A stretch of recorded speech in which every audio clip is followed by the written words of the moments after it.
हेरे लिखल विधाता के केहन इडोर छै आ प्यार बदनाम इही सगरो सोर छै। आ करबै जे प्यार हम ई कसूर किया होई छै, आज करा दिल से चाही वह दूर किया होई छै।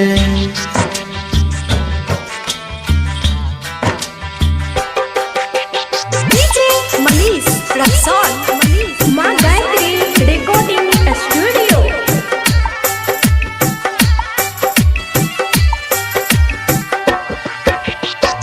जहिया तोहर शादी है तो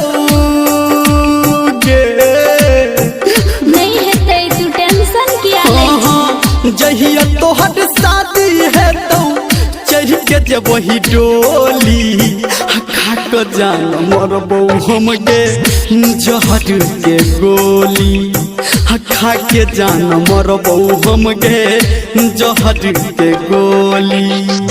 याद एतै तोहर जब के मीठ मीठ बोली, खा के जान मरबो हम गे जहर के गोली, खा के जान मरबो हम गे जहर के गोली।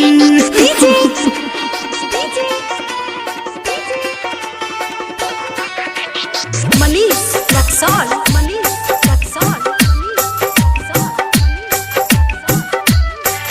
अभी आप सुन रहे हैं सावरिया म्यूजिक। डर लगे हमारा तोरा घर परिवार से, आ सबके मनेबै जानो दुनु गोटे प्यार से।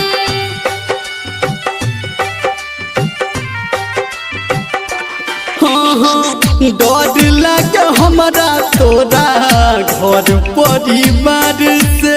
आ सबके मनेबै जानो दुनु गोटे प्यार से।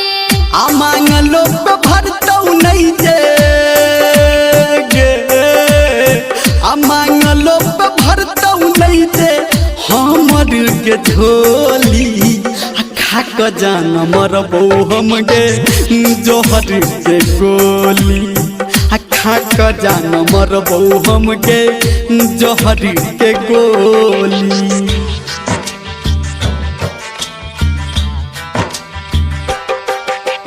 डीजे मनीष रक्सौल अभी आप सुन रहे हैं धर्मेंद्र निर्मलिया को। तोरा से बिछड़ के हम तो जीवो न चैन से। आ तू कर में किछो हम मर जेबो आइन से। रे सुनना तोरा से बिछड़ के हम तो जीवो न चैन से। आ तू कर में किछो हम मर जेबो आइन से। कहो धर्मेंद्र तोरा गे, कहो धर्मेंद्र तोरा मुँह अपन खोली, खा के जान मरबो हम गे जहर के गोली, खा के जान मरबो हम गे